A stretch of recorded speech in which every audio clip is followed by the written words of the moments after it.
Muy buenas.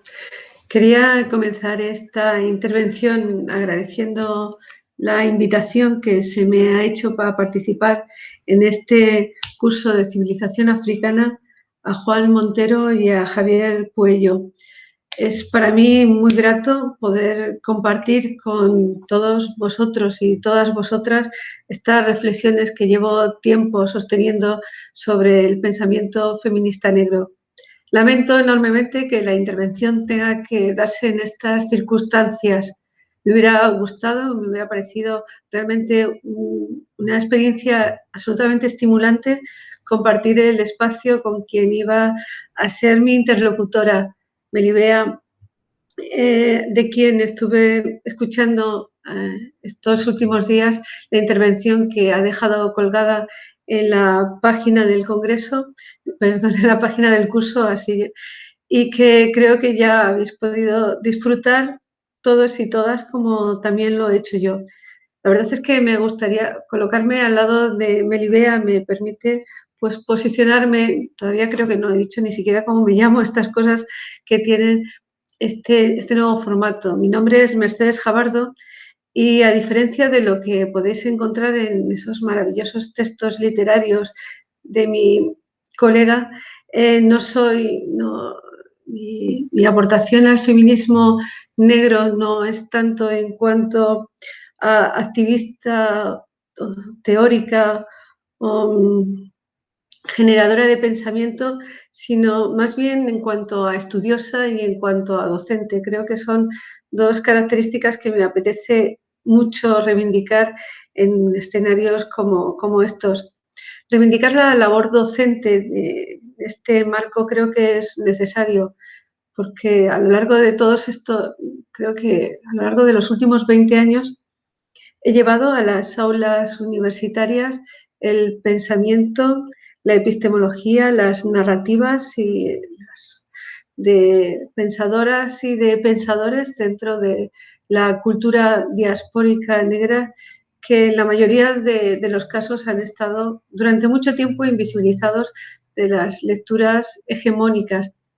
Es verdad que últimamente se están empezando a recuperar, pero no era algo tan habitual cuando inicié hace 20 años esta andadura.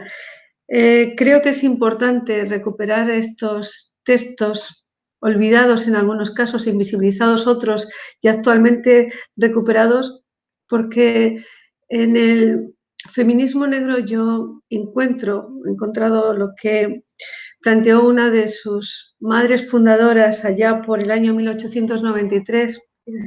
Me refiero a Ana Julia Cooper, que decía o que planteaba texto, una frase, una cita que a mí me gusta mucho recuperar.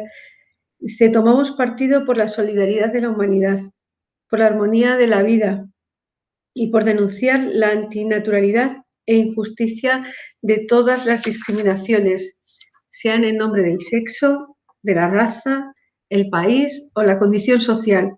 La mujer de color siente que la causa de las mujeres es una y universal.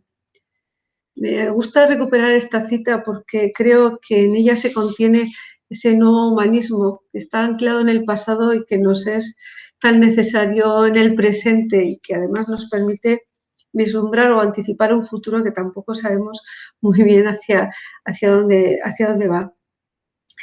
La conferencia que propongo, la que he dado por título ¿Acaso yo no soy una mujer?, de Sojourner Truth a la construcción de la afroespañolidad, introducción a una genealogía del pensamiento feminista negro, pretende situar el pensamiento feminista negro contemporáneo, ese que se está hoy día construyendo en español, tanto desde América Latina como desde el Estado, diferentes puntos del Estado español. Yo que pretendo conectarlo, ligarlo con los antecedentes, en a construir una genealogía que permita a este activismo del presente sentar las bases o construir los puentes con sus antecesoras. Creo y entiendo que una genealogía es tremendamente necesaria también para empoderar el propio movimiento feminista negro español. Llegar y conectar y vincular a las pensadoras del presente con las del pasado permite darle consistencia a un movimiento y entidad en sí mismo, sin tener que construirlo o plantearlo al hilo de otros movimientos o de otras corrientes que tienen sentido en la contemporaneidad, pero que no tienen ese anclaje en el pasado, que yo creo que es lo que le da entidad a un pensamiento político como el que vamos a presentar a lo largo de esta sesión. Lo voy a hacer, pues, tratando de ajustarme a ese tiempo que me han pedido de unos 45 minutos, y ligaré o trataré de revisar algunas de las notas que he preparado con, bueno, pues con otros comentarios que considere oportunos en algún momento. Bueno, previamente y también enlazando con mi propia presentación, comentar que si tiene sentido que esté aquí es porque hace unos años publiqué una antología de lo que llamé de los feminismos negros, en los que aparecen algunas de las pensadoras que yo consideré en su momento como las más significativas del pensamiento feminista negro, sobre todo el que se estaba haciendo en contextos anglosajones, tanto en Estados Unidos como en Gran Bretaña. Eran a través de esos textos y de esas pensadoras o activistas, traté de ligar y construir esa primera genealogía en la que ahora quiero o pretendo incorporar o situar en un diálogo también con el pasado y desde el presente a quienes desde América Latina y desde España están contribuyendo hoy en día a seguir creando y construyendo pensamiento feminista negro.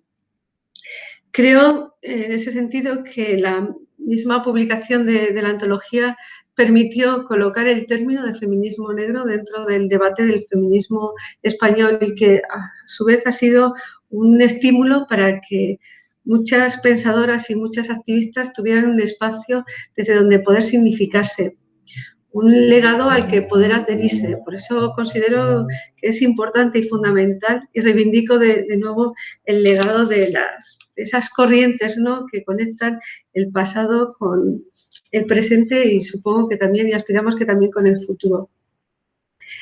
A la hora de plantear desde dónde hablo, creo que es importante volver a recuperar en el contexto en el que estamos, en este curso de civilización africana, plantear qué se entiende como feminismo negro. A veces, cuando se me ha invitado a algún espacio para hablar de feminismo negro, siempre había quien trataba de conectarlo con el pensamiento de las feministas africanas. Es interesante, pero no va a ser ese el espacio desde donde me voy a mover o desde donde me he movido. Yo suelo recordar una cita de Filomena Xioma Stiedi, que es una intelectual negra nacida en Sierra Leona y formada académicamente en las universidades inglesas y norteamericanas, que ella ofrecía una explicación del uso del término negro o negra que permite, creo, enmarcar con más claridad el pensamiento feminista negro y, sobre todo, distinguirlo, diferenciarlo, entender o contextualizar por qué no nos vamos a centrar en el pensamiento africano, sino el que se ha ido gestando en el territorio de la diáspora. Dice Filomena Stiedi, dice: negro o negra no responde a características fenotípicas, hace referencia a procesos y a construcciones culturales, políticas e ideológicas. El término negro o negra habla acerca de cómo las mujeres se autoidentifican y, en segundo lugar, de cómo son identificadas o construidas por la sociedad en la que viven. Surge en contexto de diáspora y tiene una larga y amplia tradición de esclavitud, colonialismo, neocolonialismo, poscolonialismo, migraciones, multiculturalismo. Los feminismos negros surgen en estas tensiones, en estas luchas, en los contextos de opresión no solo patriarcal, capitalista, colonial, esclavista, poscolonial.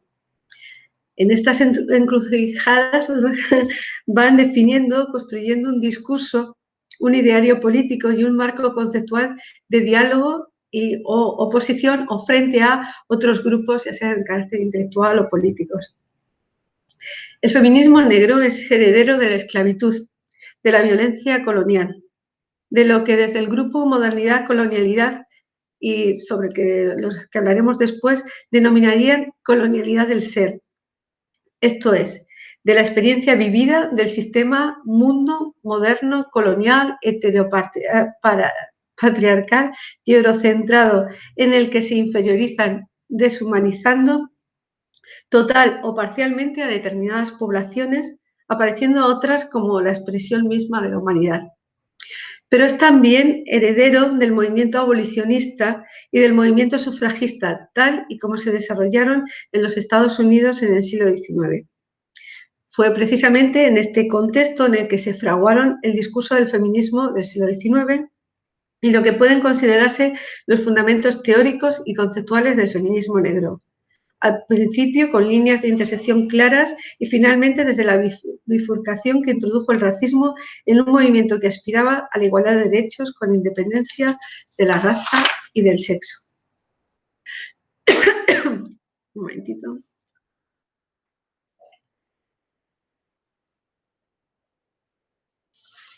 A la hora de plantear y volver a recuperar quiénes fueron las madres fundadoras o el momento fundador fundacional del feminismo negro, que llegaremos a continuación, porque además está situado en la época del sufragismo, otro de los elementos que quiero señalar y por donde vamos a ir construyendo esta genealogía que propongo, hay que explicarla dentro del marco pues, también de la idiosincrasia del propio movimiento feminista negro. Dice Heidi Safia Mirza, que es una feminista negra británica, que a su vez ha compilado y ha propuesto una interesante, bueno, ellas no llaman antología, sino un interesante reading de las aportaciones de las feministas negras británicas, y ella dice que para ella el feminismo negro no es una sucesión de olas progresivas de las narrativas del feminismo occidental. Digamos, primera ola, segunda, la cuarta, que creo que estamos, sino algo más próximo a lo que Sarah Met, otra feminista negra británica, imaginó como lifelines, como cuerdas de salvamento, cuerdas que son lanzadas a las siguientes generaciones. ¿Sí? Yo, igual que Heidi Safia Mirza, me voy a centrar en algunas de estas cuerdas, ¿no? De estos temas recurrentes que van pasando de una generación de mujeres negras que han tenido que resolver o que han tenido que enfrentar algunos problemas de la forma que van lanzando la misma cuerda en la que ellas se agarraron a las siguientes para que vayan saliendo de ese hueco, de ese pozo donde ellas también estuvieron. Me gusta también esta idea de cuerdas de salvación, ligarla algo así como unas carreras de relevos, ¿no? Y plantear toda la historiografía y todas las aportaciones del pensamiento feminista negro a lo largo del tiempo y en diferentes contextos. Situar esos momentos álgidos donde se ha construido pensamiento ligado a la acción y el activismo y ver cómo y quién han sido los sujetos, en este caso las sujetas políticas que han liderado el movimiento y ver cómo han ido pasando ese ciclo, ese relevo a otros sujetos políticos en otros momentos de la historia. Vería como lo voy a presentar de hecho aquí a través de 4 estadios, ¿no? El primero estaría, por supuesto, en los Estados Unidos, en las comunidades negras de Estados Unidos, desde mediados del siglo XIX hasta muy avanzado el siglo XX, más o menos hasta los años 80 del siglo XX, momento en el que el feminismo negro norteamericano saltó de la arena política a la arena académica, y en el momento en el que se queda ahí en la arena política desligado o algo desligado de la gente, de las preocupaciones de la gente, de los problemas de la gente real, va perdiendo un poco esa conexión con la realidad que le había construido en tanto movimiento social, movimiento político y pensamiento político. Ese relevo pasa a las británicas negras en los años 80, entre los años 80 y los años 90, que es un momento en el que el pensamiento feminista negro se desarrolla, se construye y se activa en Inglaterra, en el marco también del Centro de los Estudios Culturales, pero también muy ligado pensamiento político, teoría con el activismo social. Y después, a partir de los años 90, pero sobre todo coincidiendo con el inicio del nuevo siglo, se va pasando el relevo a las afrolatinas, muy ligado a dos movimientos, sobre todo a algunos de carácter teórico, como puede ser un nuevo paradigma que surge en este tiempo, del que hablaremos, la teoría modernidad-colonialidad, pero también a la emergencia de una autoconsciencia de diáspora negra entre las poblaciones con ascendencia negra esparcidas por diferentes lugares de América Latina. Curiosamente, solía decir Angela Davis, una de las teóricas referentes, uno de los iconos del feminismo negro norteamericano, que en los años, a comienzos del siglo XXI, donde estaba encontrando el feminismo, realmente las raíces del feminismo negro no eran en Estados Unidos, sino ella hablaba de Brasil, que era un país con el que estuvo muy en contacto, pero que yo también extendería a otros lugares de América Latina. Y finalmente, así a partir de esa época, ya llegando sobre todo el último lustro, creo que es muy interesante, creo que tendría interés conectar y ubicar en ese escenario también lo que están haciendo y lo que están aportando las afroespañolas, ¿no? O aquellas mujeres que se colocan en el feminismo como afroespañolas, con todas las otras categorías que también podemos ir viendo. Bueno, pues tomando un poco este marco y este eje, voy a ir pasando por cada uno de ellos pues a través de algunas cuestiones que voy a compartir con todos vosotros y todas vosotras. En el movimiento sufragista, como decía, se encuentran algunos de los legados más sugerentes del feminismo negro. Yo, entre ellos, el que considero fundamental es realmente lo que podemos plantear como el discurso fundacional, el que pronunció la intelectual y letrada Sojourner Truth en la Convención de Akron en el año 1851. El ¿acaso yo no soy una mujer? Suelo citarlo y además recoger prácticamente todo el discurso, pero como me quiero ajustar al tiempo que me han propuesto, os invito a cualquiera a lanzarse a la red y buscar ese discurso de Sojourner Truth. Está ahí y además está teatralizado. Hay algunas páginas donde está teatralizado maravillosamente bien por una mujer afroamericana que vuelve a tomar la palabra y repitiendo esas palabras de Sojourner Truth, consiguen que tenga casi el mismo eco entre la población afroamericana de la que tuvieron hace pues más de casi 150 años. En ese discurso, y por lo que considero que es el discurso fundacional del pensamiento feminista negro, aparecen algunos rasgos de lo que se puede considerar el carácter contrahegemónico del feminismo negro, a saber, 1. La oralidad del relato frente a la racionalidad de la escritura de los textos fundacionales del feminismo blanco. Oralidad y oratoria aprendida en los púlpitos de las iglesias, ambos herramientas de resistencia de los grupos subalternos. Sojourner Truth, además de ser una ex esclava, fue algo así como una predicadora, tenía una capacidad increíble de conectar las inquietudes de la gente y a través de esas inquietudes ir lanzando argumentos, ¿no?, para darle fuerza, fortaleza y diseñar un ideario de lucha.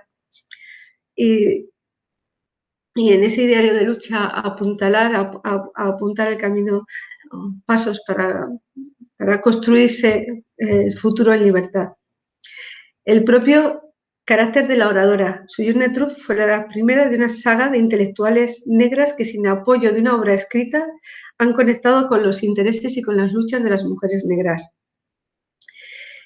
Otra de las características que dan un carácter contrahegemónico a este discurso es porque es un texto creado desde la colonialidad. Desde ahí con un lenguaje propio que no se ve reflejado en el espejo impuesto, Sojourner Truth deconstruye la categoría hegemónica de mujer, una categoría desde la que se le niega, reivindicando su propia identidad en tanto que mujer. Creo, como digo, que hay que revisarlo para ver el sentido que tienen estas cuestiones. La intersección de la raza con el género, que desde el sistema hegemónico construye a las mujeres negras como no mujeres, en el discurso de Sojourner Truth aparece en términos inclusivos. Detrás de ese texto de ¿acaso yo no soy una mujer? Aparece un anhelo que pugna por resignificar el término mujer. Su aspiración era ser libres no solo de la presión racista, sino también de la dominación sexista. El interés de este texto es que además no es el único y Sojourner Truth no es la única. A finales del siglo XIX aparece ya en distintos textos, desde el de Anna Julia Cooper, al que he mencionado, o Ida Wells, que es otra mujer extraordinariamente interesante, a quien invito a que con la que se explore, una clara autoconciencia de esos rasgos de la raza, del color, del sexo y de la condición como meros atributos que se esencializan en el caso de las mujeres negras. Hasta que la raza, el color, el sexo, cito a Anna Julia Cooper, y la condición social sean vistas como accidentes y no como la sustancia de la vida, hasta que los derechos universales de la humanidad a la vida, la libertad y la búsqueda de la felicidad sean inalienables para todos, hasta que se aprenda esta lección y se gane la causa de las mujeres, no de las mujeres blancas ni de las mujeres negras, no de las mujeres rojas, sino la causa de cada hombre y de cada mujer que se haya retorcido silenciosamente bajo una terrible injusticia. Pues hasta entonces habrá que seguir luchando. Bien, esta es la primera cuerda de salvación, como diría Sarah Ahmed, de la construcción, esas cuerdas que se lanzan a las siguientes generaciones. La siguiente cuerda de salvación también está en Estados Unidos y algunas de las teóricas del feminismo negro, voy citando nombres para que vayan quedando, Angela Davis, Patricia Hill Collins, Hazel Carby, le pusieron un nombre, son las damas del blues. Ma Rainey, Bessie Smith. A propósito, hay ahora una película reciente sobre la mamá del blues, sobre Ma Rainey, que invito a ver para que nos situemos.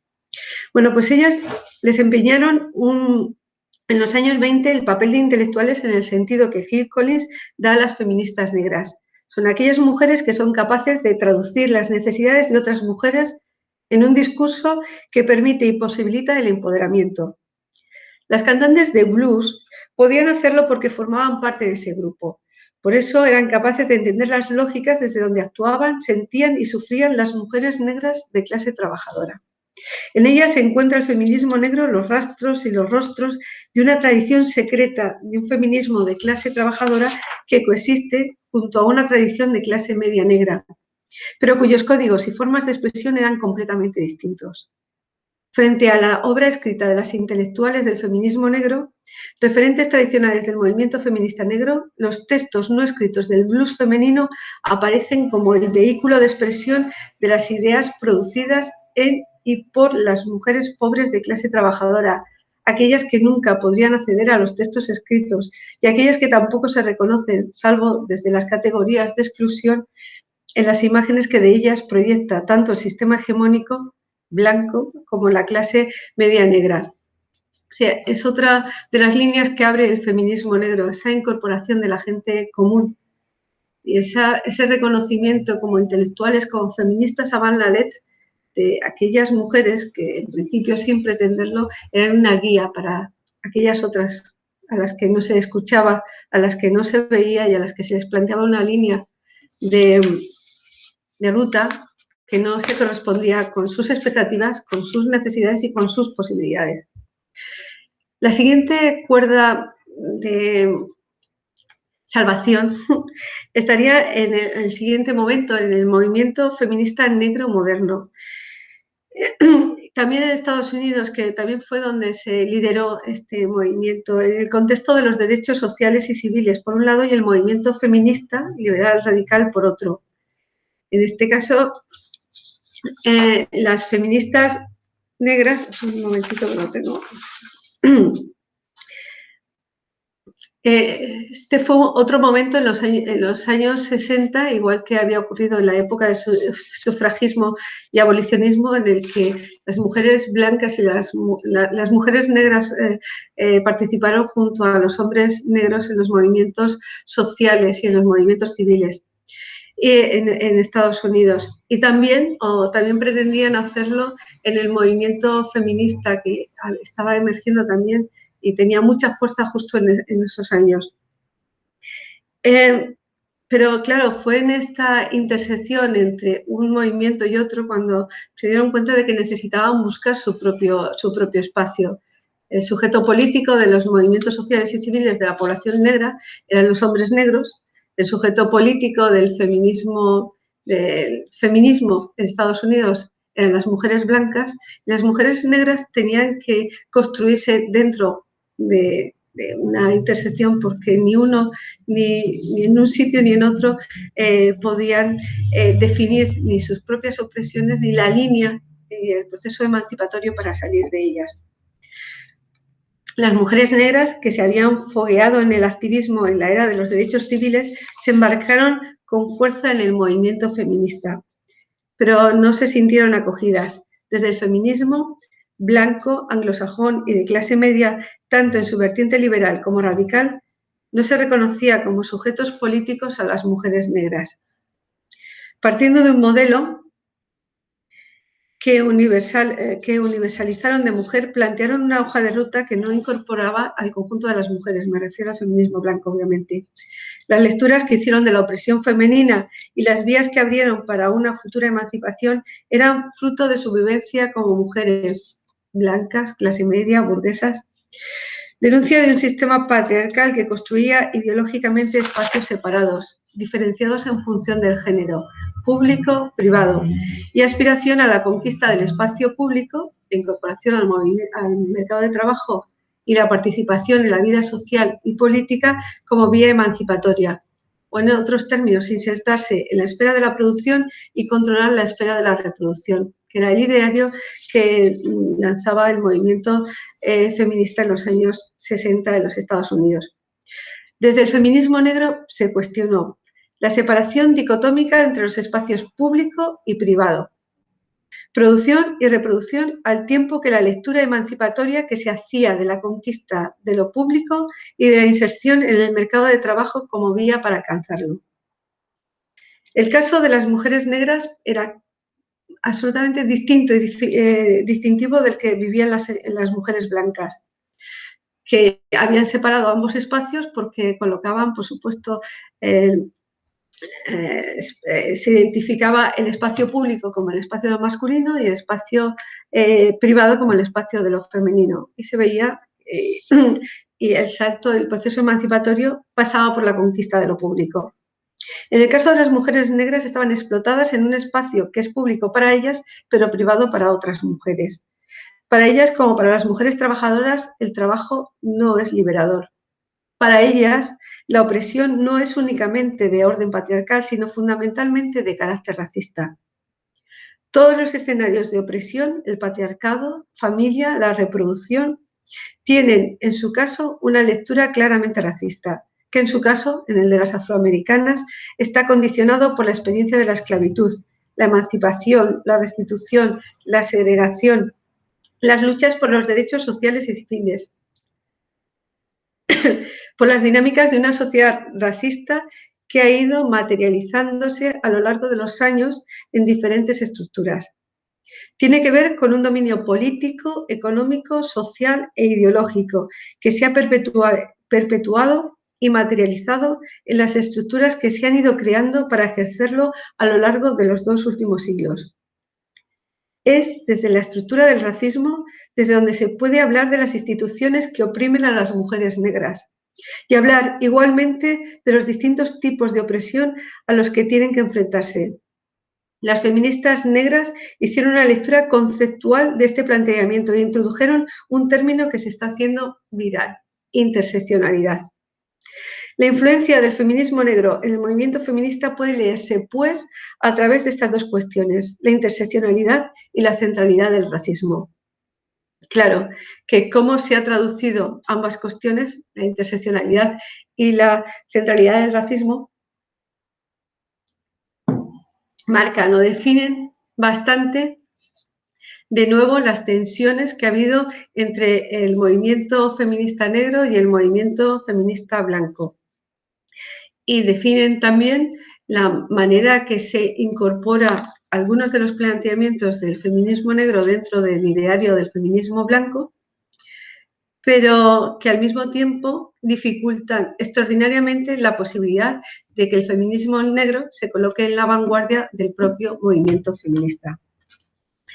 Como decía, en los años 60 el feminismo negro afroamericano todavía estaba absolutamente a la vanguardia del movimiento feminista, porque además se construyó pensamiento a partir del activismo político y del activismo social, en el que las mujeres negras participaron y participaron con otras mujeres procedentes de otras minorías racializadas en los Estados Unidos, junto a las mujeres chicanas, junto a las mujeres de origen asiático, junto a las mujeres procedentes de las minorías indígenas, de los pueblos autóctonos, empezaron a pensar, empezaron a traducir categorías que venían del feminismo como la opresión en otros términos, en términos raciales. Desde ahí empezaron a trabajar y a plantear un concepto, fundamentalmente al principio derivado de la práctica, la interseccionalidad. Ellas sabían que la forma en la que se vivía o se experienciaba la opresión era absolutamente distintivo para el caso de las mujeres negras o de las mujeres latinas o de las mujeres asiáticas de lo que era para otras, de lo que podía ser para las mujeres blancas o para los hombres negros. Y esta distintividad no consistía simplemente en ir sumando elementos de discriminación. Sumamos la raza a la categoría de sexo o la categoría o al género. No, se vivían por el hecho de ser o de vivir o de experienciarse como mujeres negras. Y estaban, por supuesto, marcadas y condicionadas por la experiencia del racismo, por cómo se construía el racismo. Su lucha, por supuesto, fue una lucha antirracista. Es algo que le gusta recordar a Angela Davis y que se ha ido subrayando. Angela Davis decía aquello de que el feminismo será antirracista o no será, pero hasta que no se interiorice, internalice, que es el racismo, el que está en la base de la vivencia, de la intersección, de las opresiones, de la opresión interseccional, que no es lo mismo que opresiones interseccionadas, no se avanzará sustancialmente. En los años 80, el feminismo negro pasó del activismo político en Estados Unidos a las aulas académicas. Y fue en la universidad donde se terminaron, y en el marco de la academia, donde se terminó teorizando sobre algunas de las cuestiones, se terminó elevando a categorías analíticas y a categorías teóricas lo que habían sido las vivencias del activismo social y del activismo político. En los años 80, ya en los años 90, aparecieron los textos clásicos de lo que se reconoce como el feminismo, algunos de los textos de Angela Davis, Mujer, Clase y Raza, el texto emblemático de Patricia Hill Collins, Pensamiento feminista negro, o algunos de Bell Hooks, donde recupera el ¿acaso yo no soy una mujer? de Sojourner Truth, con lo cual pretenden además enlazarse, ligarse a las pioneras e ir estableciendo a través de ese legado una genealogía que a la postre era lo que, como digo, terminaría empoderando el movimiento.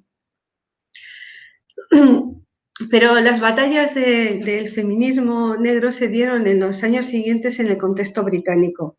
Las británicas tomaron el relevo de las afroamericanas como sujetos políticos del feminismo negro. En el contexto de Gran Bretaña, de los años 80 y 90, se produce de nuevo pensamiento político negro. Lo hacen en o desde la relación o articulación con el feminismo blanco, sobre todo con el feminismo marxista. Y en esas relaciones se interpelan algunas de las categorías centrales del pensamiento feminista: el patriarcado, la familia y la sexualidad. Y enfrentan en tantos sujetos poscoloniales la idea de la conciencia, de la autoconciencia de la identidad. Es interesante, siempre me pareció interesante que fuera el feminismo negro británico donde se establecieran vínculos o relación entre el feminismo blanco y el feminismo negro, sobre todo ese interés de las feministas marxistas de tratar de entender e incorporar las aportaciones del feminismo negro al planteamiento, al discurso feminista.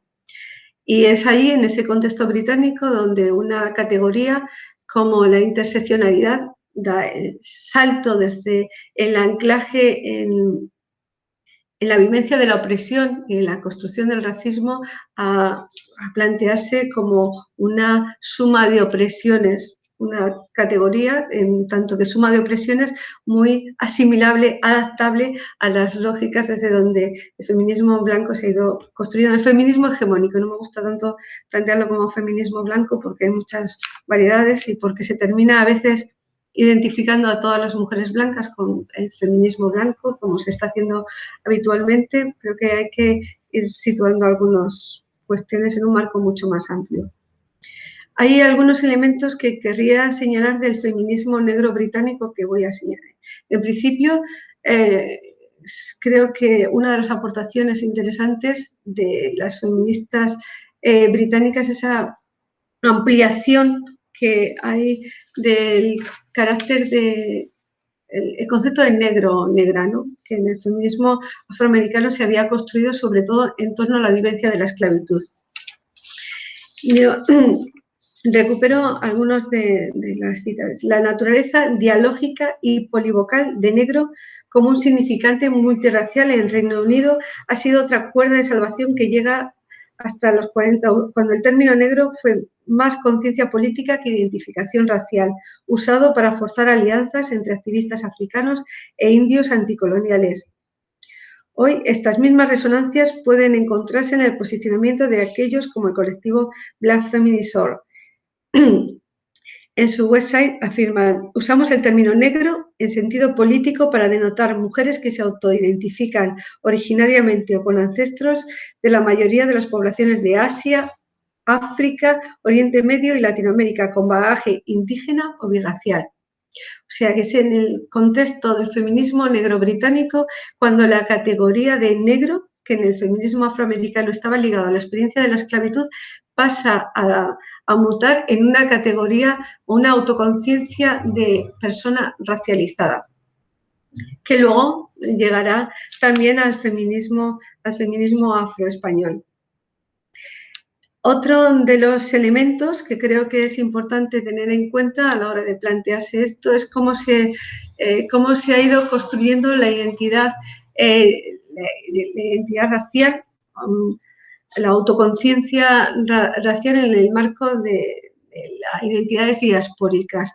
Y ahí me gustaría recuperar una definición, un planteamiento de Stuart Hall, que es un pensador ya fallecido, pero es un intelectual del poscolonialismo británico, pero que ha sido uno de los grandes referentes de los estudios culturales, del pensamiento negro y sobre todo de todo lo que ha aportado su vivencia sobre el concepto de diáspora y el concepto de identidad diaspórica. Dice: los sujetos de la diáspora son producto de distintas historias, culturas y narraciones. Pertenecen a varios hogares, la mayoría de ellos simbólicos, al menos en parte, es decir, comunidades imaginadas a las que no puede haber retorno. Esto significa que ser sujeto de dicha diáspora es no tener un hogar en particular al que uno pertenezca exclusivamente. Es por eso que sugiero que los sujetos de la diáspora hablan, cantan y escriben con tanta elocuencia en los lenguajes metafóricos del amor y la pérdida, la memoria y el deseo, la travesía, el viaje y el regreso. Los sujetos diaspóricos son aquellos que Salman Rushdie llama traducidos, sujetos llevados por el acto migratorio a través de las fronteras, aquellos que son traducidos a formar un hogar para sí en los intersticios del mundo. Esos sujetos deben aprender a habitar más de una identidad, desenvolverse en más de una cultura y hablar en más de un idioma, ya que, como sugiere Homi Bhabha, hablar en el inquietante espacio entre los idiomas significa negociar y traducir constantemente las diferencias.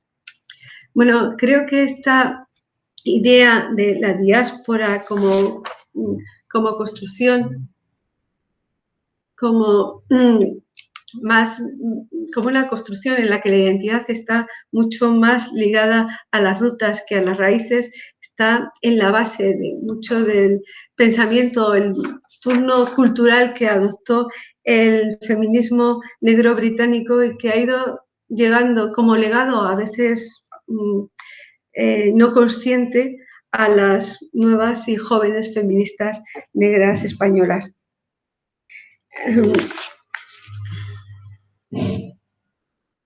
¿Qué más podemos?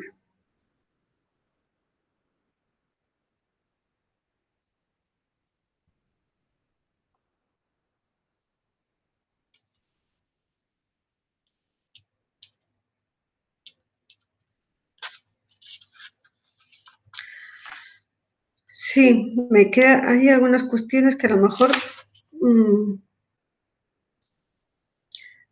sí, una última cita para ya terminar, por lo menos ese panorama del feminismo negro británico. Dice Yasmin Gunnar Thurman, cómo las ideas desarrolladas por las plantea cómo han llegado algunas de las, cómo se han ido materializando algunas de las ideas que llegaron del feminismo negro afroamericano. Ay, perdón, he dejado pendiente una cuestión, ahí revisando mis notas, que pensaba que era, creo que es importante y que cuentan algunas de las feministas negras británicas, algunos nombres para que nos vayan quedando porque han sido importantes y también están formando parte del ideario del feminismo afroespañol. Personas como Aftar Bra, de cuyo texto Cartografías en la diáspora ya hay traducción al castellano, Partiba Parmar, que también está en la genealogía que yo elaboré sobre los feminismos negros, son dos de las feministas británicas que han llegado a España y han ido contando su experiencia y su legado. Y ellas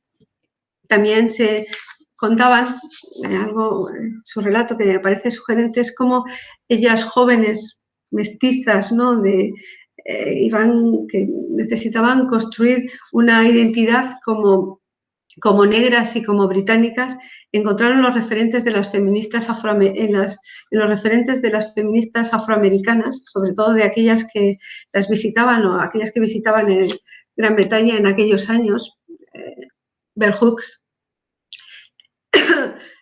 Angela Davis, algunas de las personas que también han estado visitando aquí, encontraban, digo, estas feministas negras británicas en aquellas, en las americanas, en sus relatos, en sus vivencias, en la manera en la que les contaban cómo habían construido una conciencia identitaria negra en un contexto hostil, encontraban sus cuerdas de salvación y se iban agarrando a ellas mismas, a esas cuerdas, y desde esas cuerdas se iban construyendo identitariamente.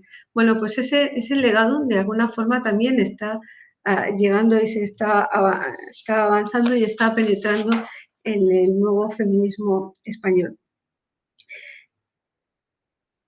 Decía que si en los años 90 el feminismo negro giró y vino de América a Europa, asentándose en Inglaterra, con el cambio del siglo, en el año 2000, volvió a virar hacia América Latina y allí el feminismo negro se ha interseccionado con otros nuevos movimientos y de esa intersección ha surgido lo que se presenta o lo que os voy a presentar como el feminismo decolonial.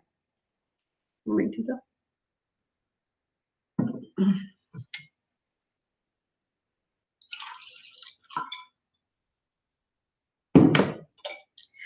Presentaré el feminismo decolonial como el diálogo entre el feminismo negro y la teoría de la modernidad, colonialidad, decolonialidad.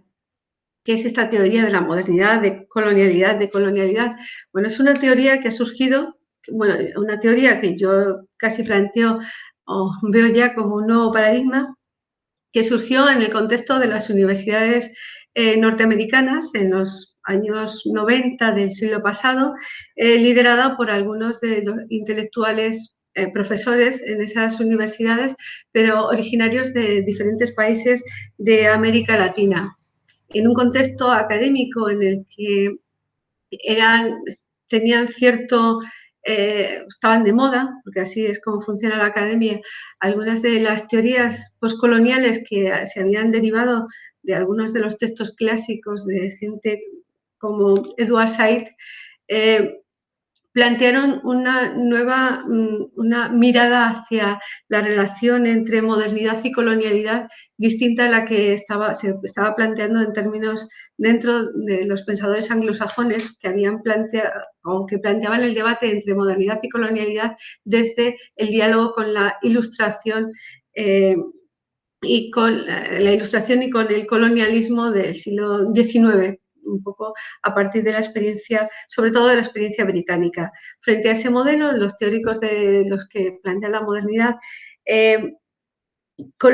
decolonialidad sitúan el punto, la eclosión, el diálogo, modernidad-colonialidad, no en el siglo XVIII, en el siglo XIX, sino en el siglo XV. Y se plantea y se incorpora a través del diálogo y la construcción de la relación, la construcción con el otro surgida desde la conquista de América. En este plano, en este marco donde se desarrollan estas teorías, la colonialidad se plantea que la colonialidad es constitutiva de la modernidad y no derivativa. Modernidad y colonialidad aparecen en el paradigma en este paradigma como dos caras de la misma moneda. Gracias a la colonialidad, Europa pudo producir las ciencias humanas como modelo único, válido, universal y objeto de producir conocimientos, a la vez que desechó las epistemologías de la periferia. En ese marco, donde las aportaciones son extraordinariamente sustantivas, se plantea una lectura deconstructiva de la visión tradicional de la modernidad, se plantea una atención especial al colonialismo, a la subalternización cultural y epistémica de las culturas no europeas y se hace una crítica del eurocentrismo. Es relevante la distinción que realizan entre colonialidad, en que el trabajo, conocimiento, autoridad, las relaciones intersubjetivas se articulan entre sí a través del mercado capitalista mundial y la idea de raza, y colonialismo o dominio político, económico y militar. El grupo de modernidad-colonialidad quiere mostrar que a pesar del fin de los colonialismos, la colonialidad perdura. Grosfoguel, que es uno de los intelectuales de esta corriente teórica de este nuevo paradigma, que ha tenido una presencia muy sustantiva en diferentes escenarios de producción de conocimiento españoles, suele decir que para nombrar esta civilización que construye un sistema global de dominación y explotación, suele utilizar una frase muy larga para visibilizar todo aquello. Y él habla del sistema mundo capitalista, patriarcal, occidental céntrico, moderno, colonial. Es una asunción, una definición que se ha incorporado también bastante dentro de las perspectivas decoloniales y que también ha entrado en estos círculos, ¿no?, del feminismo negro, afroespañol, de la mano del feminismo decolonial, que se imbrica más o menos en ese contexto. La mayoría de los teóricos del paradigma de modernidad-colonialidad son hombres y no son especialmente sensibles a cuestiones del feminismo, aunque citen bastante a las feministas negras y tomen como referencia y uno de los conceptos básicos que se ha desarrollado en el seno del feminismo negro, que es la interseccionalidad. Pero aún así han sido criticados por algunas de las teóricas del movimiento. María Lugones, que es una de ellas y que cuestiona la no asunción en esa mirada desprovista de género, tal y como se plantea, habla de la colonialidad, es una de las que utilizó o planteó y situó en el discurso político y académico el término de colonialidad de género. Entiende en esta línea que se plantea que el sistema de género igual como una imposición colonial. María Lugones tiene posiciones muy interesantes, pero quienes realmente han encarnado el feminismo decolonial en España, sus referentes, porque han sido quienes más se han hecho visibles a través de las redes sociales y sobre todo a partir de las conferencias que han ido impartiendo en estos escenarios de producción de conocimiento donde se está construyendo también pensamiento feminista negro han sido Ochi Curiel y Yudarquis Espinosa. Ambas comparten una trayectoria militante y activista en el campo de los feminismos con reconceptualizaciones teóricas. Se presentan así, primero desde el activismo, pero también desde la teoría, desde donde ambas construyen. De hecho, creo que es interesante cómo trabajan sobre todo la operacionalización de conceptos para la práctica desde la articulación, reflexión entre la praxis, el activismo y la teoría. Yudarquis Espinosa cita o define el movimiento, el feminismo decolonial, como ella dice que no se trata de un movimiento en pleno que se trata de un movimiento en pleno crecimiento y maduración que se proclama revisionista de la teoría y de la propuesta política del feminismo, dado lo que considera su sesgo occidental, blanco y burgués. A lo que Ochi Curiel añade, una postura decolonial significa entender que categorías centrales del feminismo, como entre otras género, mujeres, intervención social, cooperación internacional, desarrollo, grupos minoritarios, pobres y una serie de conceptos y categorías que reflejan la colonialidad, forman parte de lo que Lugones denominó el sistema de género moderno colonial que ha afectado nuestras interpretaciones, teorizaciones, investigaciones, metodologías, prácticas políticas, reproduciendo en el feminismo lógicas racistas y neocoloniales. La propuesta decolonial entraría dentro del campo de la reflexión teórica, siendo sus propuestas de carácter epistemológico. En general, se plantea en esa línea. Y entre las propuestas que se hacen y esas reflexiones que van llegando a través fundamentalmente de las conferencias o de los textos escritos que se generan por parte de estas autoras, se reivindica, por su parte, el privilegio epistémico en la producción de conocimiento desde el feminismo negro o decolonial. ¿Qué significa lo de el privilegio epistémico? Bueno, pues lo traducen que quien ha sufrido las opresiones, porque ya estamos en la línea en la que se traduce la interseccionalidad como una suma de opresiones, quien ha sufrido las opresiones tiene un privilegio epistémico en la producción de conocimiento. Y eso significa pasar de objetos a ser sujetos. En segundo lugar, plantean que frente a la visión liberal de la interseccionalidad, entienden que tanto la raza como el género han sido constitutivas de la episteme moderna colonial. No son simples ejes de diferenciación, sino que son diferenciaciones producidas por las opresiones, que a su vez produjo el colonialismo y que continúa produciendo en la colonialidad contemporánea. O sea, de alguna manera se vuelve a entroncar con las bases del feminismo negro afroamericano cuando se planteó la interseccionalidad muy ligada a la práctica y al activismo, y más desligada de los planteamientos academicistas y sobre todo de las lecturas que desde el feminismo hegemónico se hicieron de la interseccionalidad, y se reivindica el privilegio epistémico de quien ha sufrido las opresiones para ser sujeto en la producción de conocimiento. Y luego, ligado, no sé hasta qué punto a esto, pero en cierto modo se niega la capacidad de la antropología de entender a la otra desde la observación participante. Yo aquí me siento casi interpelada como antropóloga que ha estado trabajando desde la observación participante con, y también diría desde muchas, bueno, sobre todo con muchas mujeres de origen africano o de la diáspora, sobre todo con las que he aprendido mucho.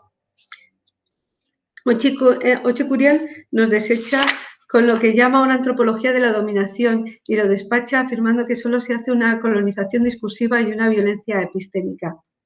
Me gustaría pensar que lo que hemos hecho algunas antropólogas, que hemos trabajado desde dentro y con las mujeres, ha sido crear las condiciones en algunos casos para que esos discursos surjan y para que esas voces se escuchen, porque sobre todo subrayamos a las autoras de esas voces que son las que hablan después de todo. Y luego, parte que me parece interesante también dentro de la aportación del feminismo decolonial, se plantea la producción de conocimiento que articule la teoría y la praxis. Tengo que decir que este legado, esta interpretación del feminismo decolonial, estas ideas han entrado bastante en el pensamiento, bueno, en la práctica del feminismo contemporáneo afroespañol. Y entrando ya, por fin, en el feminismo afroespañol, pues ya creo, estoy mirando por ahí de reojo el tiempo que llevo, se me está yendo el tiempo que me asignaron. Vamos a dejar ya las últimas páginas y las últimas palabras para ilustrar o mostrar algo de lo que está ocurriendo dentro del feminismo afroespañol. En el momento actual nos encontramos al inicio del debate y la controversia respecto a la no hegemonía de los discursos feministas occidentales en todo lo que se refiere al amplio movimiento de los feminismos de las mujeres negras. Quien así habla es Remey Sipi, una mujer de origen guineano, ecuatoguineano, que lleva toda su vida en España. Llegó muy jovencita para estudiar y ha ido construyendo pues, toda su trayectoria intelectual y política, académica en España. Remey Sipi, a quien creo que hay que reconocerle, pues yo creo que haber mantenido el legado del feminismo negro cuando todavía ni siquiera se hablaba de feminismo negro. Ella impulsó las primeras asociaciones de mujeres africanas ya desde los años 90 del siglo pasado. Aunque este origen ecuatoguineano no se quedó solo en su propia comunidad ni reivindicando el carácter distintivo que hacía de los ecuatoguineanos, los diferenciaba de otros colectivos, sino que se ocupó de visibilizar mucho las problemáticas de las mujeres africanas que convivían en aquellos momentos, ya desde los años 80 o 90, en la Cataluña en la que ella ha residido pues, durante todo este tiempo. Ha sido activista, lo sigue siendo, es escritora. Desde la escritura ha escrito sobre asociacionismo migrante, sobre asociacionismo africano, ha visibilizado el legado de las mujeres africanas, ha recuperado a autoras de origen africano, ha sentado las bases o ha invitado a reconsiderar algunas de las líneas del feminismo africano. En tanto que editora ha publicado algunas de las autoras jóvenes, mujeres que están construyendo, produciendo, creando literatura, autoras de origen ecuatoguineano, residentes en España. En fin, su trayectoria es tremendamente amplia, sigue siendo una de las voces más genuinas del feminismo negro español.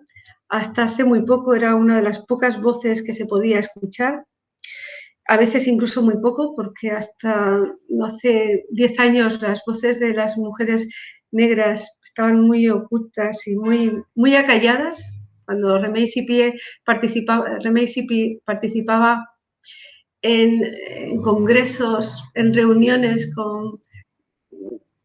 dentro de ese marco amplio que era el feminismo, las relaciones entre feminismo y multiculturalidad, su hueco era muy pequeñito y muy reducido, pero ella lo utilizaba siempre, que tomaba la palabra para hacerse visible y audible.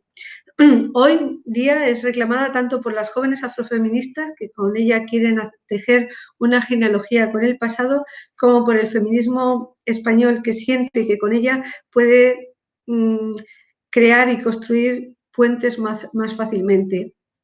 Pero hay más. Junto a Remey Sipi, Janet Rolande, Esther Mayoko Ortega, Antoine Torres, Lucía Sue Embomio, Desiree Vela, Débora Ecoca o Dominan Gómez Solo son algunas de las voces que desde la literatura o el ensayo han encarnado el feminismo afroespañol en el último lustro. La variedad es enorme. Jane Rolande es de origen senegalés, Antoinette Torres es cubana y Odome Angone es de origen gabonés. Remey Sipi ha comentado que es de origen ecuatoguineano. Esther Mayoko Ortega, Lucía Embomio, Desiree Vela, Débora Ecoca, son españolas de origen, perdón, son españolas de origen, aunque su ascendencia, la de su familia, pueda ser de origen ecuatoguineano. Ellas están ahí. Entre los planteamientos, por supuesto, no se agotan en estas páginas ni en las que son más visibles en las redes, donde también participan de una forma muy visible y muy activa. Entre los textos que hemos sido señalados están, como digo, los de Remey Sipi, que son variados, desde asociacionismo hasta feminismo negro o feminismo africano. Los de Jane Rolande, que hace una aproximación más académica al feminismo negro, y luego los de Esther Mayoko Ortega, que está, yo creo, que haciendo algunas de las aportaciones teóricas y conceptuales más sugerentes sobre cómo pensar y construir el feminismo negro español. Y luego están las voces de Lucía Embomio, de Desiree Vela, de Débora Ecoca o Odome Angone, que lo que hace es recopilar algunas de estas voces o expresiones identitarias de las nuevas feministas negras españolas que están construyendo, están alimentando un discurso sobre construcción identitaria, y a través de esos discursos están trabajando una identidad colectiva de lo que significa ser mujer y negra en el contexto, ser mujer negra y española en este contexto diverso. Decía Atal Brag, a quien he citado anteriormente, a propósito de la identidad diaspórica, se hacía una pregunta, decía: ¿cuándo una localización se convierte en un lugar? Si uno puede sentirse en casa en un lugar antes de expresarlo en público. Yo tardé mucho en nombrarme como británica, dice. Cuando te hacen sentir que eres diferente, no dices que estás en casa. Hacer una declaración pública de pertenencia cuesta mucho, decía Atalbra. A través de estos textos escritos, pero también audiovisuales, a los que me he referido anteriormente, estas jóvenes están haciendo sendas declaraciones públicas de pertenencia. Después de una vida construyendo comunidades imaginarias en o desde procesos de autoconsciencia, reclaman una identidad que sale fuera de planteamientos esencialistas binarios. Haciéndolos a través de ese ejercicio de representación, se construyen identitariamente. A mí me parece muy interesante lo que está surgiendo de estas voces, de estas mujeres que se construyen a un tiempo como negras y como españolas, porque desde ellas, desde esa interpelación a lo que significa ser español, creo que se está abriendo incluso las posibilidades y también ensanchando la categoría de ciudadanía tal y como la hemos entendido hasta ahora. Desde esas voces y otras voces como ellas, creo que nos están ofreciendo una invitación a repensarnos también como país. Además de ellas y de esos espacios, creo que es interesante y significativo señalar la relevancia de la plataforma Afroféminas, un espacio virtual desde donde se está construyendo el sujeto político del afrofeminismo en español.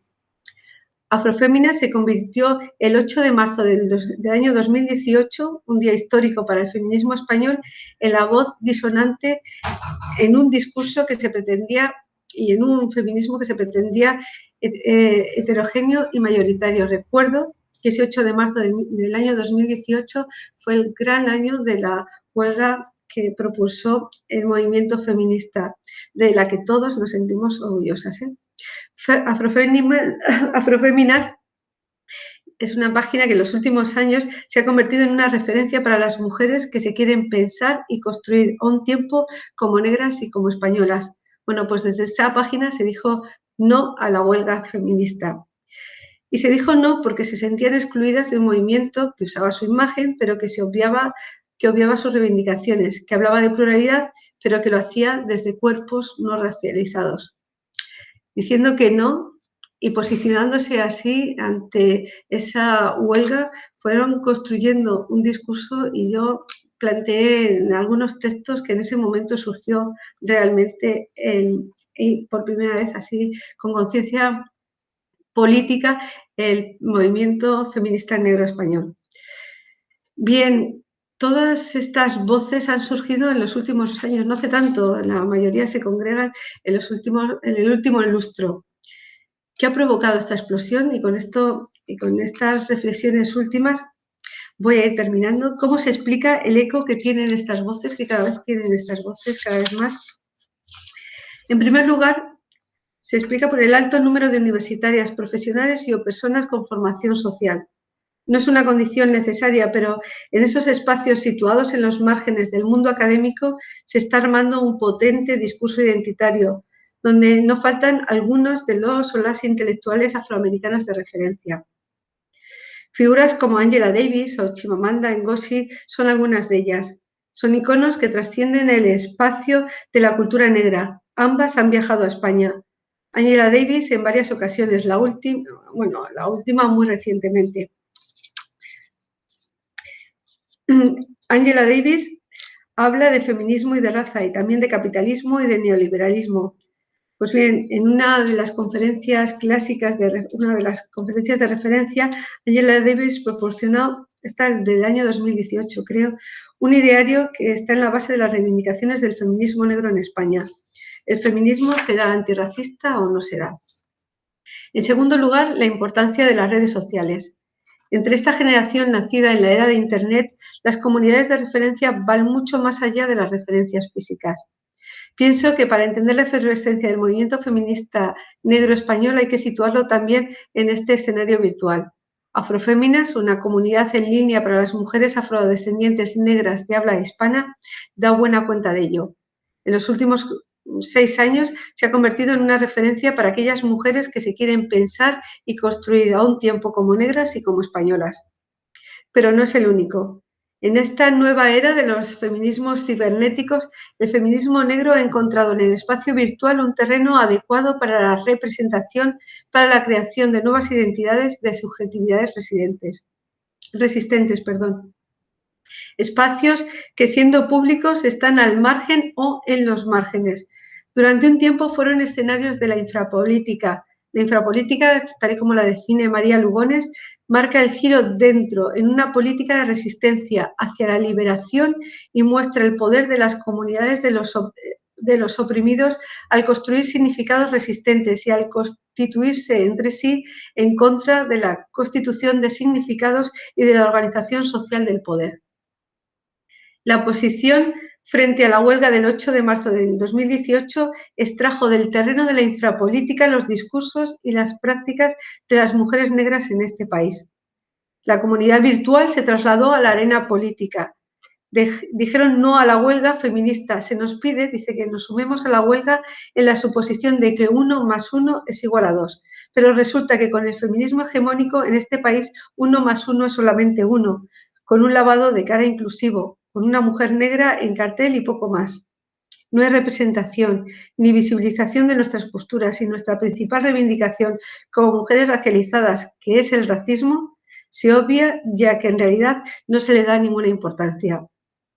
Esta cita, que está extraída de las páginas de Afroféminas y que se convirtió en el discurso político de las feministas negras frente a la huelga general del 8 de marzo del 2018, se ha ido extendiendo a todos los escenarios donde se ha debatido o se han puesto en relación el feminismo, que desde el feminismo negro se considera blanco, pero que está cargado de un montón de matices, y este feminismo que se considera decolonial, racializado y que en algunos casos también se autoproclama como feminismo negro. Las mujeres en España han tomado la palabra y lo han hecho desde la experiencia vivida del racismo, desde la ira o la rabia, con la fuerza de la subalternidad. con las herramientas de lucha que proporcionan la vivencia de una experiencia colectiva de resistencia, con la sabiduría de quien se sabe parte de una red diaspórica, el siguiente eslabón de una cadena. Tienen las herramientas, el programa, el discurso y un sentimiento colectivo de orgullo emancipador. Como ocurrió en otros momentos de la historia política del feminismo negro, cada vez que las mujeres negras han tomado la palabra dentro del movimiento feminista, lo han hecho con la tensión de quien tiene que levantar la voz si pretende ser escuchada.